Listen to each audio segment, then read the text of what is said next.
What's going on, Facebook friends? Hope you're doing great. Welcome to Casa Dec, Quyen. All right, guys and gals, I want to share some cool stuff with you today.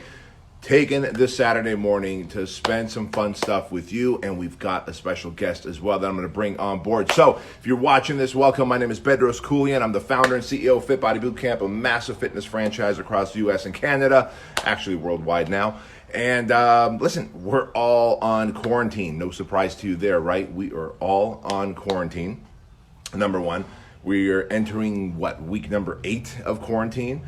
And so many people are starting to do the emotional eating because oftentimes we think that, hey man, this thing is going to be a 2-week thing. I'm going to be on quarantine for a couple weeks, maybe 3 weeks, and then they're going to open up America. We're going to go back to business as usual. And then the moment your expectations weren't met, you start getting stressed and overwhelmed and start emotionally eating. So that's one thing we're going to talk about today. Another thing we're going to talk about today is how do you lead yourself in business? How do you lead your team? How do you lead your clients and customers? How do you keep making money? And if you're not in business, maybe you lost your job.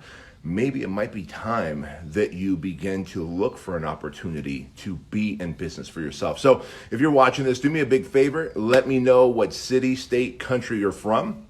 Write in that comment box, guys. And I'm going to bring on a special guest in just a moment, as soon as I see his name pop up.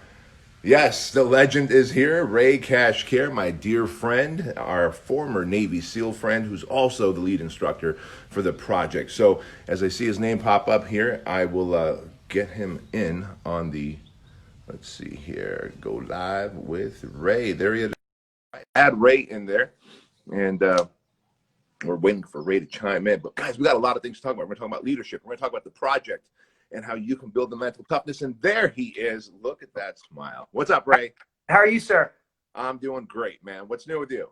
I just got done with a workout. Been posting my, we've been talking about it, staying on track.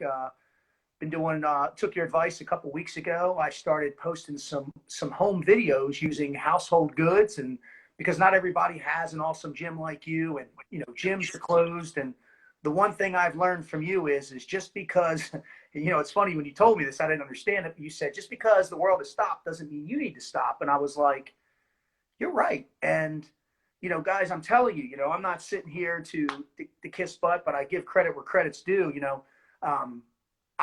B was like, this is their shape to, I got another coaching client I'm going to talk to you about later this morning. So literally, I have taken the advice that, because everybody has a mentor. B is my mentor. And I am actually growing from it so that when they do decide, and we don't know when, to turn the world back on, I'm going to come out of the gate even, bigger, faster, stronger, harder than I was before.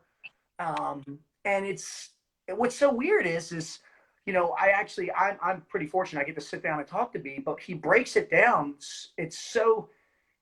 He's so precise, but it's so easy if you just keep to the basics of what he says to do, and it works. And I love it right now, to the point where I don't even know if I'm going to go back to the regular gym. I like working out in the garage. You know what's funny, dude, is so obviously we pivoted all 700 Fit Body Boot Camps to online coaching, online training, and we hear so many people saying that the people that are falling into a pattern, the people that are creating a routine around this are like, you know what? I think I like the convenience of working out at home with my Fit Body Bootcamp coaches. Like, I don't see if I want to go back. And that's pretty interesting, because then I started thinking, well, we better create an online coaching medium even when we go back to business, because we're probably going to have several thousand clients in Fit Body Bootcamp who don't want to go back to the gym and want to keep coaching online with us. So yeah, once you create a routine, man, it's all about that routine. And here's a piece of advice that when I did a 6-week challenge to learn to play the guitar, and I'm still horrible at it, but I was like, man, I want to learn to play like Eddie Vedder. I want to learn to play like this guy. And he's like, listen, 90% of the guitar are learning these 4 chords, like these 4 fundamentals, the basics. You nailed it. And I know I've heard you say it. I've heard Jason Redmond say it, that as a Navy SEAL, like a lot of what you guys do when you're in a gunfight are the basics. And everyone wants to get a tricked out gun with lasers and optics and this, that, and the other. It is the basics. So, hey, if you don't mind, we're gonna pick your brain, and we're gonna take everything we learned from a Navy SEAL for a moment and apply it to fitness, apply it to leadership, apply it to business, I so love that it. my followers can gain a lot from you, Ray. Yeah. So first of all, what made you even decide that you want to go be tip of the spear, be a Navy SEAL? Well, everybody has a different story, and my story stems from just, I grew up. Yeah, keep it simple, stupid. I love it. I grew up. Father was murdered when I was 11. I went through a lot, mental, physical, emotional, a couple other types of pains that you know what I'm talking about. I do. I went through some deep things as a child. Um, got forced to go live with a mom who really wasn't ready to take me, who didn't want me. And then what happened with me is I started going down a dark path, drinking, drugs, fighting, doing everything that my father was doing. And Jason Redman talks about it, about, having those life ambushes. Well, I call it mortars. Mortars is incoming fire, a shell that hits you, and it causes, whatever gets in its path, it causes destruction. Well, what I realized is when I looked in the mirror, I was the mortar. Um, I was on the path of destruction and this and that, and that's where we talk about it. I've spoke for you at some of your big events where you have to do those self-assessment drills, because when I looked in the mirror at 19, I didn't see me. I saw my father, and right then and there, that's where I developed again. It's not the mind. It's not even just mindset. It's the self-discipline that I wasn't going to take that same path, and that's where it came to be that. That I wanted to be the best in everything I did. I heard about Navy SEALs. I didn't know much about it. We didn't have Mark Devine and Steve Smith and Jeff Nichols and all the Jason Redmans. It was just Navy SEALs is the hardest thing to do. Like out of, if you have 100 people that join it, maybe 9 people will make it. And I was like, that's what I need to do, because I don't know about you, but until I became a Navy SEAL, I didn't know what my calling was. I knew I was meant to do something better, something not even better, just something different. I knew I was put on earth for a higher calling, a purpose. And it's been such a great pathway that's lead me into other things. I don't talk much about my life after the Navy SEALs. I did some stuff for about 15 years.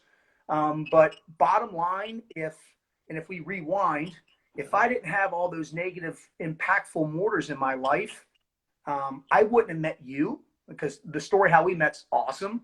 And, we connected immediately. And as well as I do, I'm a lot, I'm You are a lot. That's what sometimes I know people need a break. And some stuff. I don't talk about what I did after the SEAL teams. Now, hey, Ray, let me stop you for a second, because I'm sure people are curious, like what kind of stuff. And is it? I'm going to let you maybe fill in the blanks, but is it safe to say that it might be 3-letter agency stuff? It might be a 3-letter agency, yeah. And that's all they need to know. But I'm real big on OPSAC guys, and I don't go around telling a lot of SEAL stories. I don't go around telling a lot of blank stories. Because here's what I do. Like, I recently had the privilege to speak. Jason Redman had a webinar, and he had some very influential speakers at your level that had 10 minutes to speak. And for the first 3 or 4 minutes, all they kept saying was all the awesome stuff that they did. And then it was like Bank of America. And you told me, hey, man, you got to get on there and you got to sell you. So this was my opening line. And I learned this from you. My name's Ray Care. You know what I've done, but that's not important. Let me tell you what I can do for you now. And people were like, damn. So my point is I don't want to live in the Al Bundy shadow of what I used to do. And that's what I tell people. I'm constantly moving. You've taught me that. As long as you're moving, you're creating movement. You're not going to change unless it challenges you. So everyone comment freak. Okay. Is Steve on here? I have no idea what some of the comments are, man. I blowing me away. Yeah. And then like a random yes. I like that. I think he's on here. That's where it came from. But what I think that discipline and all the pain, we talked about my motto of life: pain equals growth, growth equals power, power equals knowledge, knowledge equals profit. I wouldn't be in this pack, and we can get in that with you, Aaron, Matt and Steve. I have literally taken my can-do, attack the hill mindset, because when I met you, I told you I will work for you one day. And how many times do you hear that? You hear that all the time. Well, I hear that a lot, right? But I mean, I also knew that when you said it, I could see it in your eyes that this guy's serious. We just need to figure out how we're going to work together. So Yeah. I didn't write it off like I normally do. No, no. And I mean, I'm sure you get inundated with that. I know you do. I mean, I'm with you. Like we've been at restaurants before and waiters are coming up with books going, can I? I'm like, dude, have them sign the book. Come on. We're talking. And I was just so driven, by your energy in that I was like, everybody has callings. It was the Navy SEALs. It was the 3-letter stuff. And then I was like, wow. Now I know what my calling is, and that's what we're doing now, the LTD, the online coaching, the project. I mean, literally, I used to be all over the place. And I remember you telling me that. You're like, Ray, you got too much shit going on, man. Hey, so let's talk about that for a moment, because let's talk about the project, because you're our lead instructor for the project. People are always kind of spooked out by the project. I hear people telling me, especially guys, I want to do this, but I'm scared shitless. Because you've got a Navy SEAL and a Marine running the thing, and then you guys were beating people up for 75 hours. So those of you that are watching, if you've seen me post anything about the project, it's a 75-hour experience for men designed to help you level up in the 4 Fs. And Ray will go into the 4 Fs in just a moment. But there's a great quote that I've heard, which is good times create weak men, and weak men create bad times create strong men create good times. And for so many years, we've had great times with the economy. Everyone was flourishing and thriving in business, and life was just gorgeous. And for over a decade, we started to get weak as society. I saw grown men suffering in silence, going to drug use, pornography, infidelity. And because of that, very quickly, you start seeing men falling apart, families falling apart, businesses falling apart, leadership falling apart. And when I wrote my book, Man Up, in it, I talked about always challenging myself, pushing myself, making sure that I'm hard, not only now, but I stay hard. So everyone else was trying to get prepared once the coronavirus came. I was prepared, man. I was built for the fucking winter. I was built for the winter. And because of that, all I did is took my franchise, brought it online. We pivoted. We didn't shut down like Orange Theory or F45 or any of these other brands. And we're just keep rocking and rolling. And so the project is really about taking men who have gotten soft and who are suffering in silence and teaching them the 4 Fs. And of course, you're the lead instructor. So maybe you can shed some light on that. Yeah. So what we've learned collectively, there's a few instructors who are very successful in what they do now. Hey, Doc Gabby, how are you, ma'am? But we all came to the conclusion that the reason that we got there was through a lot of trials, tribulations, fuck ups, sorry, whatever it is. And we all realized that we all had this overlapping field of fire, which is a commonality, that we were suffering in silence with something in our 4 F bombs. And our 4 F bombs are family, fitness, finance, and faith. Now, faith, I want to make this very clear. I don't talk about it from a religious standpoint, which I don't get in that, but it's the ability to believe in yourself. Because, with those 4 F bombs, and I'll break it down to you, and this is a course for men, but we also have another course where we incorporate women. So ladies, hang on, we'll get to you. If you're at the top of your game or you're at the bottom of your game, as the CEO of whatever it is you do, if you're the CEO of your family, business, Bedros is the CEO of a huge corporation. If he has an employee who is off their game, he can come in, he can say, hey, come into my office and go, Ray, what's going on? Is there something with your family, your fitness, your finance, and faith? And I promise you, there's branches of that. So I'll break it down real quick. Family. I'm a son. I'm a father. I'm a cousin. I'm a brother. Are you having problems in any of these situations, or is anybody in your family having a problem? No. Okay.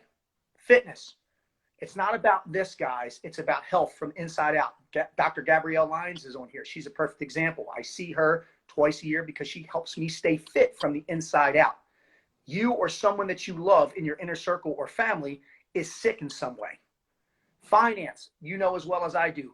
Finance is the root of all evils. If people are suffering, maybe they're having problems with finance. They can't find the money that they need. We've had this conversation before. There's going to be peaks and troughs in business, right? And then faith, it may just be like me, we can relate to this.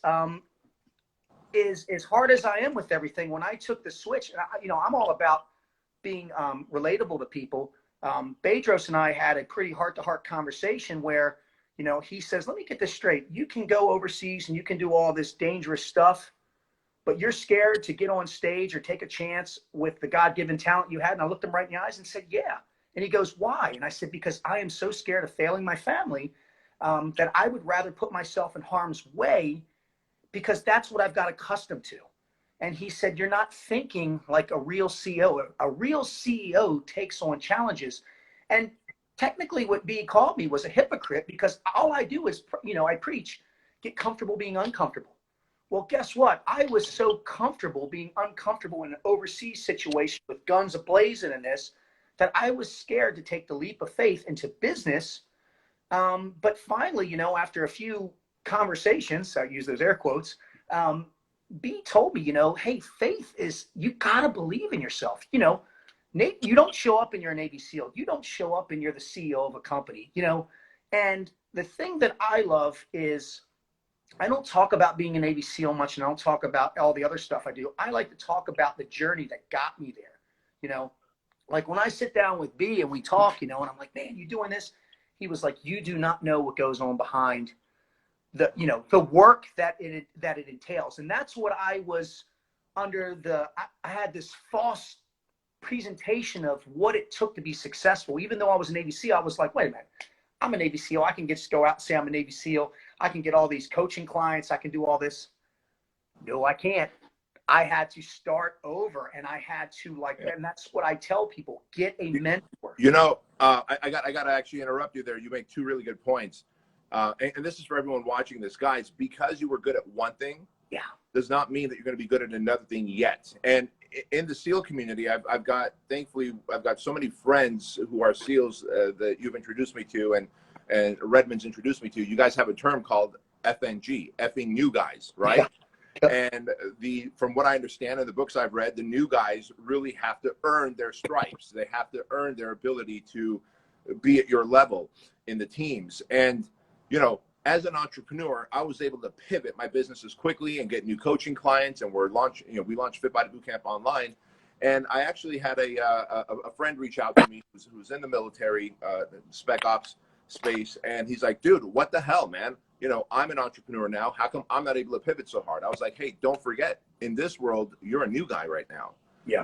You were tip of the spear there, but you're a new guy here, and you have to earn those stripes. And it made sense to him. So, all of you right now that have a business and you're like, man, I was thriving online, I was thriving offline, whatever my business was. Now that the economy shifted, now that buyer behavior shifted, now that people are on lockdown and quarantine, understand that you're a new person again. You're a new guy. That does not mean that you have to quit. That just means you have to go back to novice, and then go to intermediate, and then go back to advanced by being good at it, doing your sets and reps. That's thing number one I wanted to share. Like, it's okay to be a new guy. Like, if God forbid we go to war and I'm like, you know what, I'm going to enlist. I'm going to be a new guy in the military, and I'm going to get the shit jobs, and I'm going to be bad at what I do until I do enough of it and get good at it. Yeah. And so that's thing number one I wanted to share. Thing number two was, you nailed it. If you're watching this and you're like, well, yeah, but what Ray says doesn't apply to me. I'm not a CEO. I call bullshit on that. Every single one of you are the CEOs of your life. Yes. Like, you are in charge. Like, guess what? I'm in charge of payroll for hundreds of people. I'm in charge of the marketing and success of hundreds of people and thousands of locations and brands. And so I share this with you. You're in charge of your mindset. You're in charge of your diet. You're in charge of the people that you surround yourself with. You're in charge of the thoughts that occupy your mind. Like, if you have haters in your life, if you have people that doubt you, if you have people that cut you down every time you share your dream with them, guess what? You're the fucking CEO of your life. You could fire them. You could demote them. You could take the great people in your life who love you up and encourage you and promote them. You could do everything that I do as a CEO. You could do as a CEO in your life. And so what Ray is teaching here about leading self before you ever lead others is the most fundamental thing in business. Take it away, Ray. Yeah, I couldn't agree more. And this is what I'm going to tell you guys, what I learned from B. Like, I'll give you an example real quick. When I shifted focus and came over to B, and I know Steve's on here, he can attest, I knew nothing about computers. And literally, they're like, how can you know nothing about computers? So I kept asking them, and they were taking time. And finally, B was like, listen, if you want to learn, then learn. And it was Joni who said, Ray, there's this thing called YouTube, and I want you to get on every day and learn something new. And I still do it. My point is, guys, is there's no perfect plan. There's no perfect mission. We call, in the teams, we call max flex. I know Shane's on here where, you have a plan. We say dive your plan, plan your dive, right? but shit changes. And when I shifted focus, I think a lot of the fear that I had was I was really fucking good at what I did with the 3-letter agency and as the teams. And what happens with people is they get complacent, and they also get there's 2 types of leaders. Okay, there's leaders that say do as I say, do as I do, and then there are leaders that say do as I say, not as I do. And what I did is I carried on what I call the 2 A's of negativity of being a leader: arrogance, and I was an asshole. My ego, guys, with being the best of the best in what I did, killed me when I came over, because B hit it on the head. I was an FNG before, and in the teams, when you're a fucking new guy, man, you're treated like shit. You got to earn your keep. But then all I did was I just went, you know, B's right. I am an FNG. It worked last time. All I got to do is apply myself. And like in the great words of Mark Divine, listen, I'm going to fail. I told B, I'm going to fail daily with you, but I'm not going to quit. I'm going to fail forward. I'm going to fail hard. And I'm going to fail fast. But every time I fail, the symbolism is I'm going to fall down. But I promise you, boss, when I'm going to dust myself off. I'm going to come up a swinging. We're finally starting to get into our pattern of life, our POL, which we can discuss later. And I agree wholeheartedly. And the thing that I go around and teach is it doesn't matter. You know, here's the deal. Bedros is about business, okay? And I love it. But my business, but what you need to understand is business is you, not just the money. B's great at that. But the reason why he's so successful and I'm starting to get so successful is, like he said, I'm learning to lead myself first. Most leaders, right? There's 4 L's of being leaders. They know to lead, know when to be led, listen and learn. Well, what happens is poor leaders, they just lead. They don't know when to be led. They don't listen. They just hear, and they don't learn because they fucking are arrogant and they think they know everything. And that was me when I showed up, to the point where I literally said, you know what, guys, you're absolutely right. I don't know what I'm doing. But the minute that you just start going, okay, Ray, I believe in myself. I accomplished this in life. All I need to do is apply those same applications to what I'm doing now. There's going to be growing pains. We talked about the pain, right? There's different types of pains, but pain heals. You know, bruises heal. Scars, they're there, but they heal. You might still look at them, but those bruises and pains, they're just lessons learned. And as long as you apply yourself to the team acronym that we use in some of our training, trust, effort, attitude, and mission, I'm telling you what, guys, you are going to be successful in whatever it is you apply yourself to. And that's why we've been having such success with these webinars and our training courses, because all we're doing is, I like to think of a person as a sword, right? And we're constantly sharpening that sword. Well, what a lot of people do is when they get that sword sharp, they go hang it over the mantle and they don't touch it. Well, how do you know that sword is still being sharpened, or it's still sharp? How do you know someone else didn't use it? That's the symbolism. My point is every day you get up, you have to sharpen that sword, right? And that's what I'm doing now. I surround myself with a bunch of samurais, right, that have the physical, mental, emotional, social, and spiritual know-how to get it done. And the one thing that I disagree with Goggins, I love David Goggins, he's a friend, is he says negativity is the most contagious component on the planet, and I disagree. I think the power of positivity is. I think if you're leading yourself and you're the best version of you in everything that you do, the people around you are going to be drawn to you with that magnetic force. I was drawn to Bedros. I was drawn to Steve, Aaron, and Matt. It's not a fluke we met. Something at a greater power said, you guys have got to meet and you have got to change the world. And that's what we're doing, guys. I mean, every day that we get up, we are changing the world in a positive aspect. Yeah. You know, to that point, I want to share something is, Shane just said something. He said a plan is just a list of things that will go wrong. And that is so true. And so many of us, so many of you out there are conditioned to, well, make your plan and then work your plan. Well, that's great, but you're going to make your plan. And the moment you make your plan, and as Shane said, and Shane was also a Navy SEAL, yep. If I'm not mistaken, he was in Team 10 some time ago, but and now going to become an amazing doctor. Can't wait. Our world needs more great healers. But anyway, yeah, man, a plan is something that's going to fail. Like I had this amazing plan for Fit Body Boot Camp, and what we were going to do the World Conference, April 3rd and 4th. I spent over $1 million putting together this giant world conference, and you were going to be there, Ray. Yep. And all of a sudden, the fucking Corona comes, and now I'm like, hey, give me my $1 million back. I can't come and do the conference hotel, and I had to literally pivot my business online, and then go to all my franchisees who really are like business partners and go, hey, look, you're going to be okay. Things are going to work out. Here's hope, and here's how we're going to pivot. And we all did. But my point is, the plan was we were all going to meet up in San Diego April 3rd and 4th and celebrate this big New Year, New You challenge that we did. All of that went wrong, just like Shane said. And what we ended up doing was me doing a live call just like this with my franchisees 3 times a week, leading from the front, letting them know what we're doing now, why we're doing it, and instilling hope. And that's so important. So let me talk about something else. Somebody just mentioned, I saw here, they're like, attack the hill. And if you're wondering, why did that guy put attack the hill in all caps? Guys, let me explain something to you. There's a hill in every single one of your lives. The hill might be that extra 15 or 20 pounds that you gained during this time, the Corona 15, which on some people I've seen in the grocery stores, it looks more like the Corona 50. So y'all got to do something about that. Right? The hill might be this negative mindset that you're carrying with you because you're like, man, I'm quarantined, I'm locked down, I'm losing my faith and my confidence in myself. The hill could be your relationship is falling apart because you've never been around your spouse this long and they're just like, holy smokes, I'm going to kill this person. What if you could attack any one of those hills, your relationship, your mindset, or your fitness right now? In fact, Ray said as soon as we came on here, he's like, dude, my workouts are better now that I do them in the gym with a limited number of equipment that I have because I can be creative. And I saw you, like this is going to sound weird, but your wife sent me a picture of you with your shirt off, the video, right? And you look lean, you're jacked, you're leaner than ever, right? I'm leaner than ever.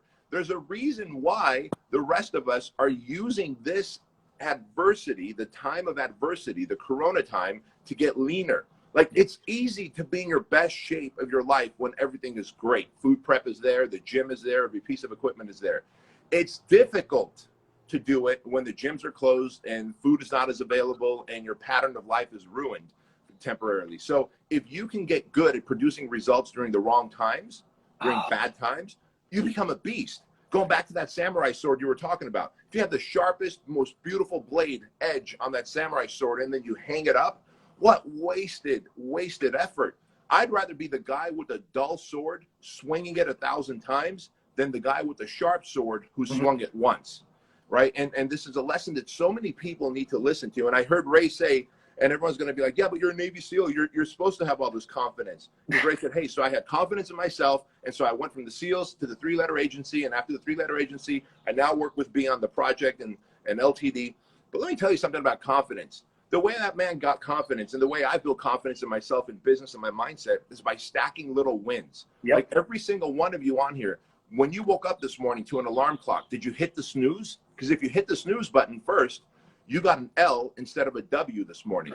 And if you didn't hit that snooze button, you would have had your first win for the day. And then if you went to your kitchen and you got 30 ounces of water and drank that first instead of eating a bowl of cereal, that's another win. And then if you made your bed, that's another win. And if you fucking brush your teeth, that's another win. Those little wins stacked up give you credibility, you begin to build trust with yourself. Your subconscious mind goes, anything this guy or gal says, they do.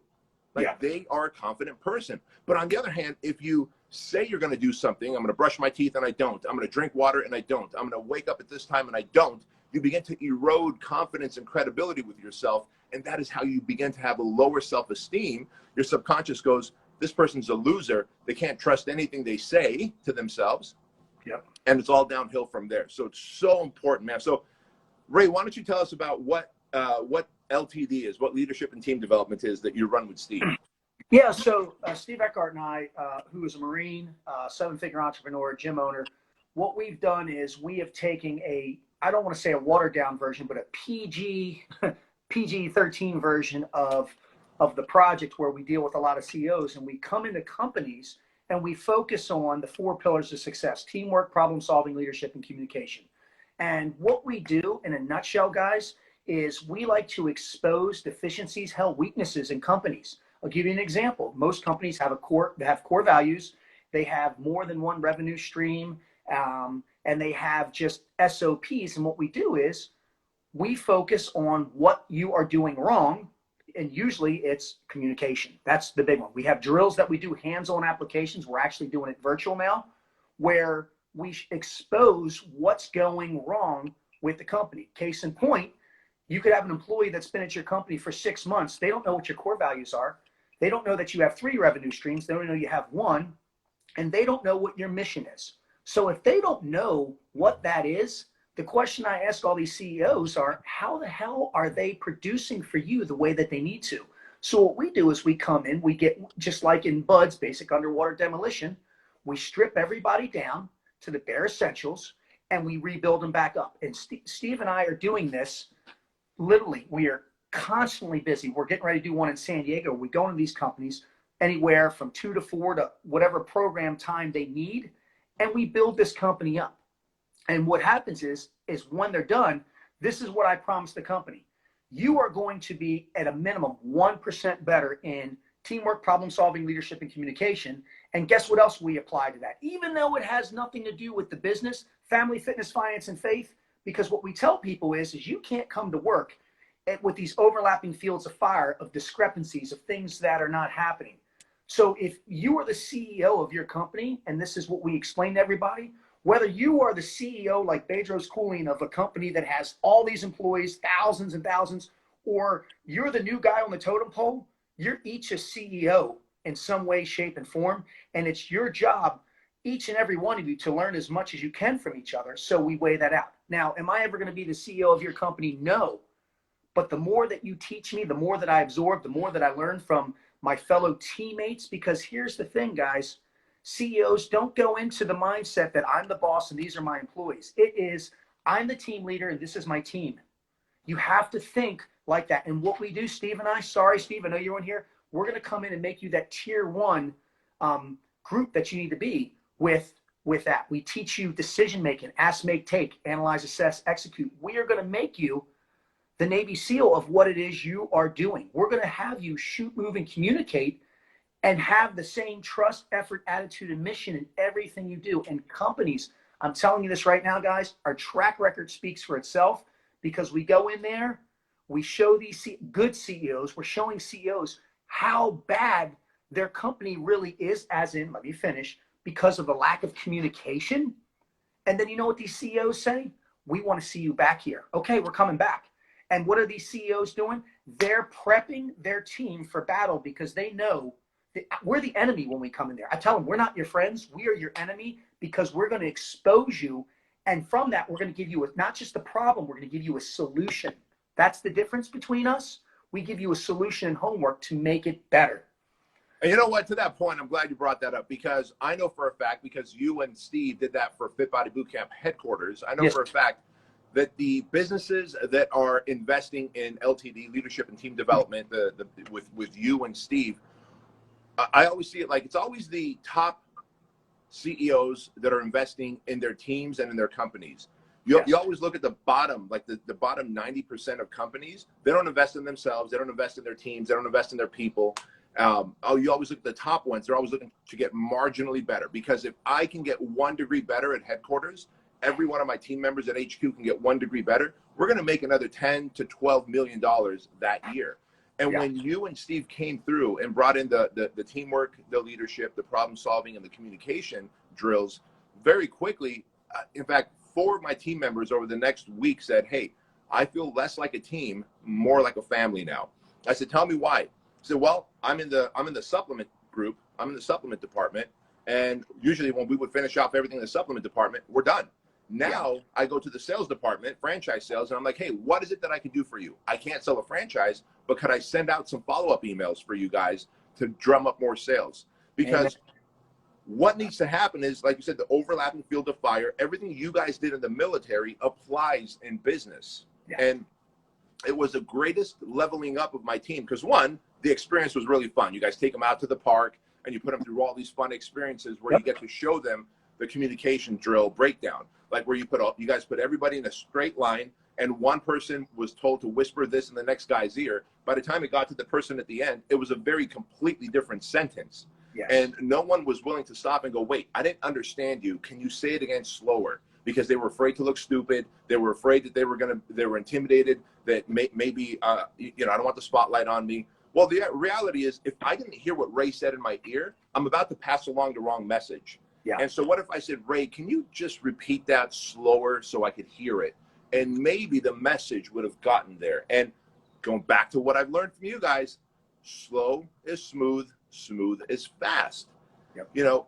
Coronavirus, and we were running the project, by the way, when the coronavirus started, and we jokingly called class 004 the corona class, because literally, as states were going on lockdown, we were on the final day of the project. It was, March like 13th or 14th, the last day. Yes, Aman says, can you please answer our questions? Yes, Aman. I'm going to ask you guys to leave us questions in just a moment. If you asked questions earlier, we're just going to skip those. I'm going to ask you to leave new questions in just a moment, so hold your questions, guys. Thanks, Aman, for putting that there. But we were on the final day of the project, and I got to headquarters, and everybody was just like wide-eyed, like, oh, shit, B, what do we do? What do we do? Because, they were told not to bother me during the project. I got to headquarters. What do we do? I was like, all right, look, we're just going to think about this slowly. Let's have a meeting. What is the problem? Are we going to go on lockdown? Yes. All right. We need follow-along videos. We need to film 30 follow-along videos. Let's assume it's a 30-day lockdown. So we delegated, right? Delegation is part of leadership. I can't just go and film it.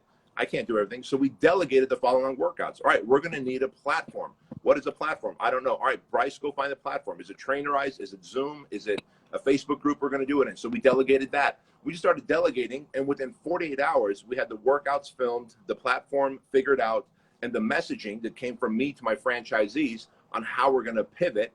And we did all that slowly, smoothly, and with speed and efficiency. And it got done so simply, man.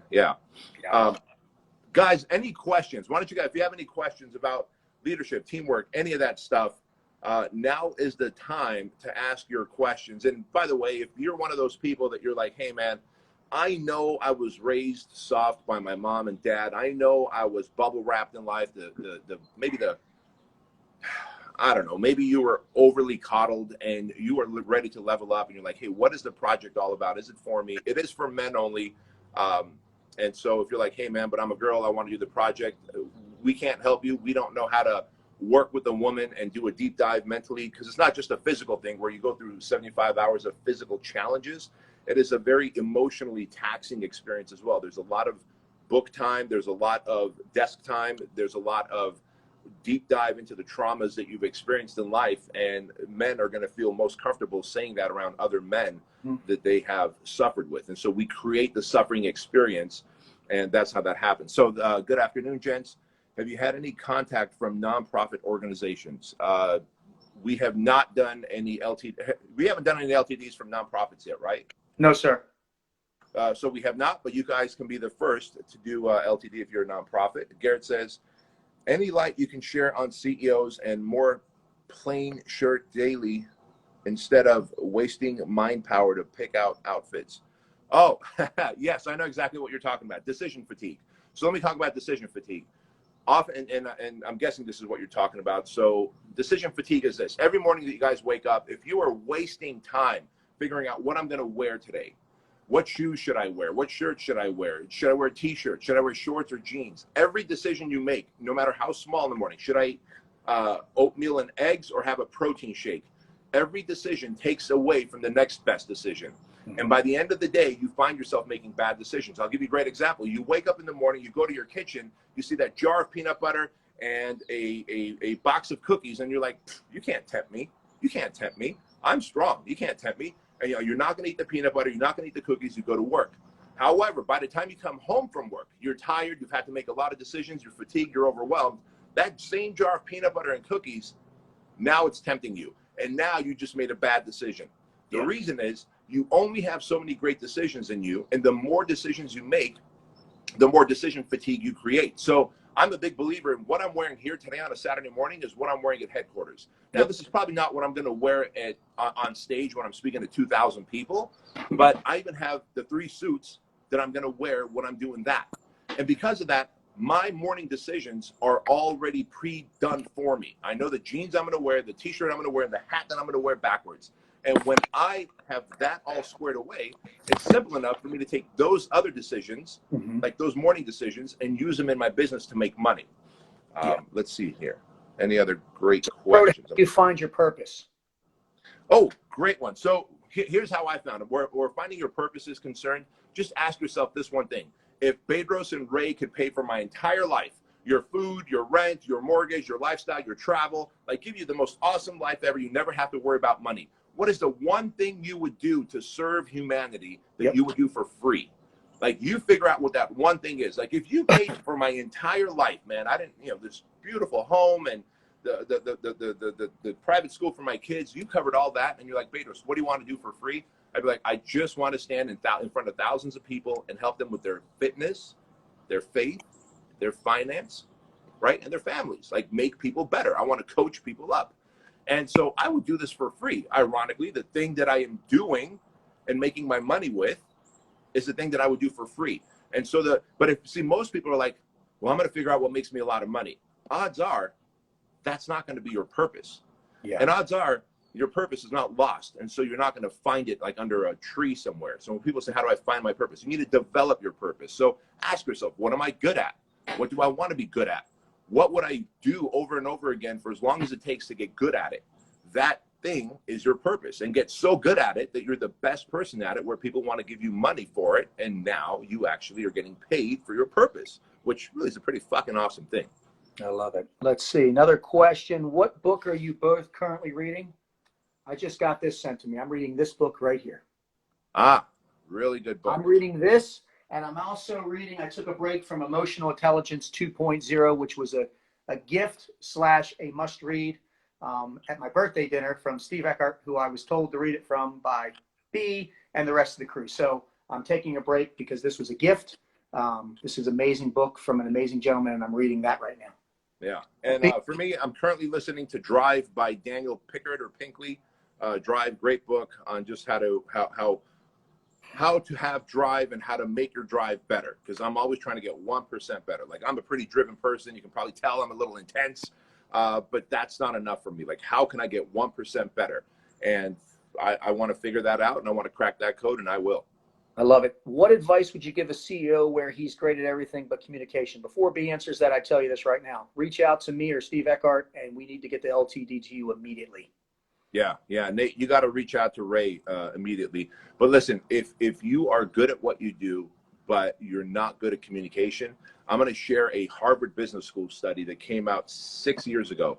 And they said 84% of businesses in this study that either failed or didn't grow to their potential was not because they had bad product, bad marketing, or bad sales. It was because they had poor communication. Because if you are not communicating your vision for the company, for example, my vision with Fit Body Bootcamp is 2,500 locations by the year 2020. And if I break that vision down, it's because I want to help 5 million people every morning get fit and have a positive mental attitude, right? Like, we want to help 5 million people. That's why we need 2,500 locations by the year 2025. That means we need 34 applications to come in a day for Fit Body Bootcamp franchise owners. And of those 34s, we're going to close 1 location every other day, which means we're going to get to that number. Like, that's my daily breakdown. My vision is very clear. And if I can communicate it that way to my team knows it, my traffic buyer knows it, my sales team knows it, my customer support people know it, my franchise development team knows it. And so they know that if we're not getting 12 to 14 franchises per month, which right now we're not, we're doing the Corona fucking crisis. And right now we're not, we've only closed 2 franchises in April, and not our goal, obviously, right? But extenuating circumstances, then we are off track. So there's on track, off track. So where communication is concerned, Nate, you're going to do great in the project. You're going to do great with LTD. And so I suggest you reach out to Ray. And the reason for that is, here's where communication falls apart. When we're born as kids, we can communicate really well. And Ray, you'll back me up on this. Like, you've got a little girl, and when your baby's born, and if your baby wants food, they scream at the top of their lung. And very quickly, you either bring a boob to them or you bring a bottle to them. And then when the babies poop themselves, they scream really loud, and you're like, uh-oh, I think you're uncomfortable. Whenever the baby wants something, they scream. That is a form of communication, and we are taught to tend to the baby. And then as that baby grows up and starts talking, they're shush, shh, don't do that. Hey, don't say that. You might offend someone. watch it. Don't say that. You don't do that. Slow down. Watch out. Be careful. You're going to offend someone. And all of a sudden, that lion or lioness is neutered and turned into a little pussycat. And because of this, communication is neutered. And when communication is neutered, we start growing up like, well, I'm supposed to be seen and not heard. I shouldn't really say what's on my mind because I don't want to offend people. And I really want that person's approval and validation. So I'm not going to do anything that hurts their feelings. Listen, communication isn't about hurting people's feelings. It is being about clear and direct information. That's it. And so really communication is something that needs sets and reps.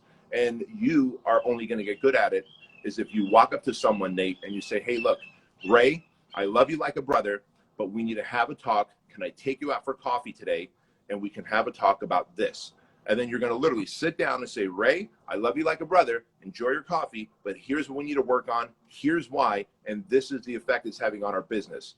What do you say, Ray? And then you have to be open for Ray to go, well, listen, I think you're a bad leader. And I thought I was doing a great job.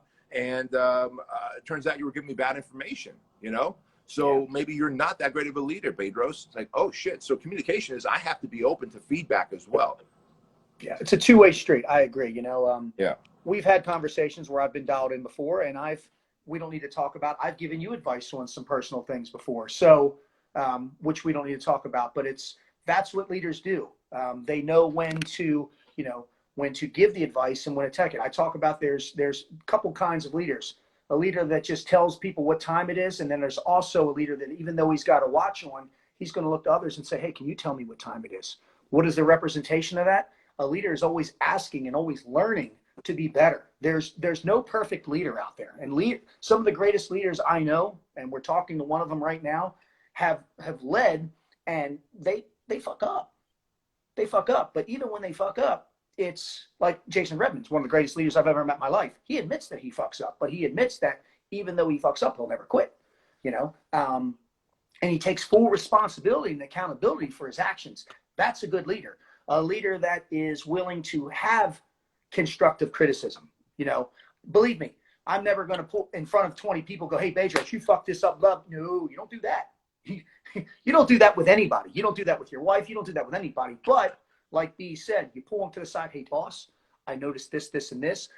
These are my suggestions, blah, blah, blah. B will go, roger that. I'm going to take that into account. Thank you. Let's move on. Well, you know what? Can we give a great example of that? Like, y'all know I'm very transparent here. Ray was here, I think it was during the last project class, and Ray stays with me at my guest house. And I was like, hey, Ray, you know, I think I may have pissed off the wife in this way. And, right? Yeah, I didn't want to say it, but yeah, that's what I was talking about. Yep. Yeah. Listen, guys, if you want the truth, Ray works for me. I don't ever look at it that way. I look at it like we work together. But, you know, he always says like he works for me. And I hate when he calls me boss, right?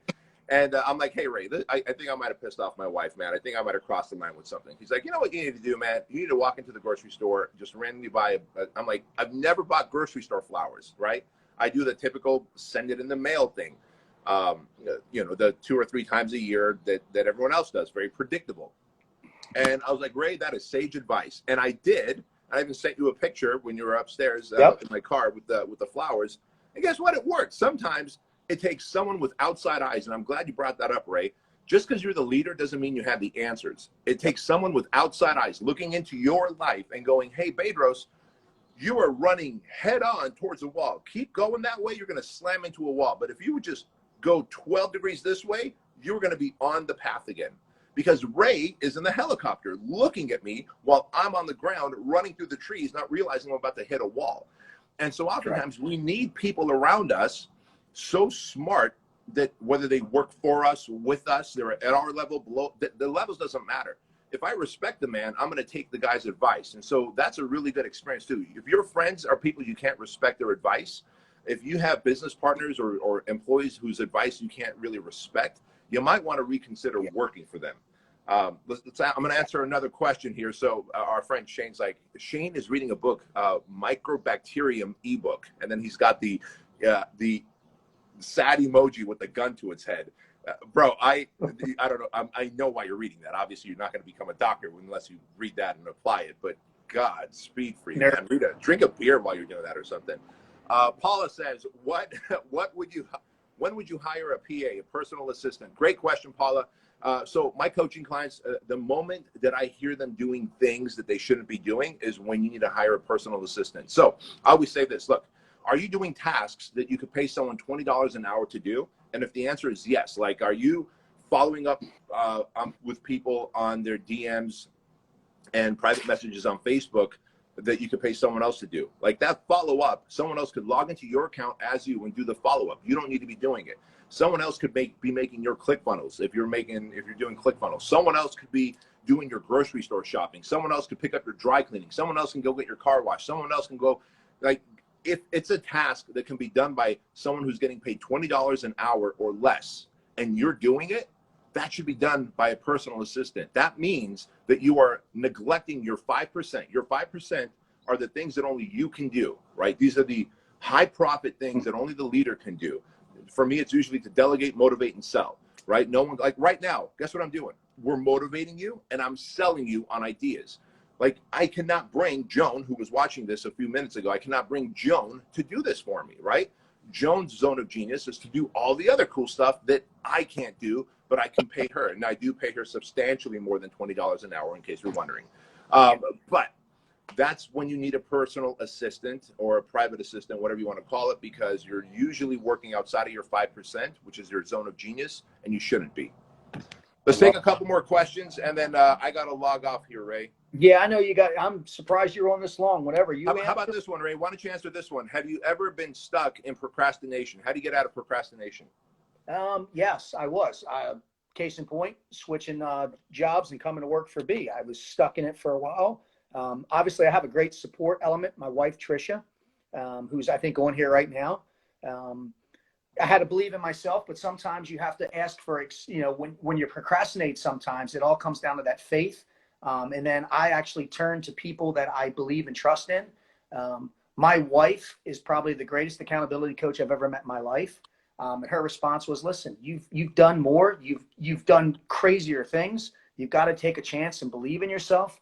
I think she called me either a pussy or a bitch. That's, Trish, that's my wife.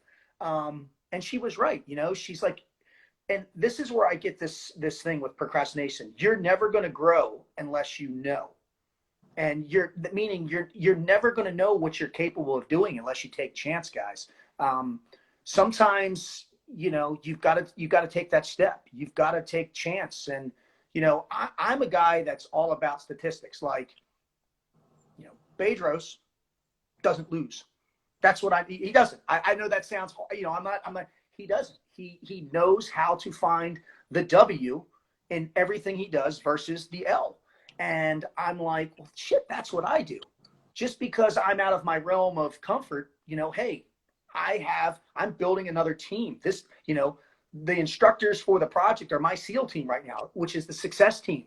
These guys don't lose. And I'm like, holy shit, man, these guys are asking me to join this team.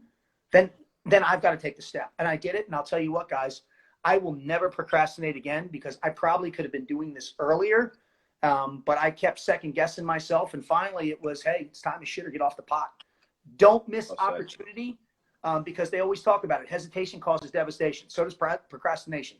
All right, guys, take chance, take risk, believe in yourself. That's my 2 cents. Well said. And with that point, by the way, somebody asked, hey, how does someone work for you guys? Real simple, man. If you want to work for us, and I know it was a guy, you're going to want to go through the project. Like, you look at our best teammates at headquarters and any of the businesses that we run, they are project graduates, because once you go through the project, you have literally fast-tracked your mindset. What took me 5 years to build up this mindset that I could achieve anything I want if I just take these steps. We install that in you in 75 hours. It is a emotionally, physically, mentally violent experience. No one's died. No one's going to break an arm, nothing like that. But it is very taxing on purpose. But if you want to work with us and work for us, the only people I'm looking to hire in certain areas of my businesses are people that have graduated the project, simply because I know exactly. And there it is. That's the axe you get when you graduate the project, and it says the project on it, and it's got your class number on it.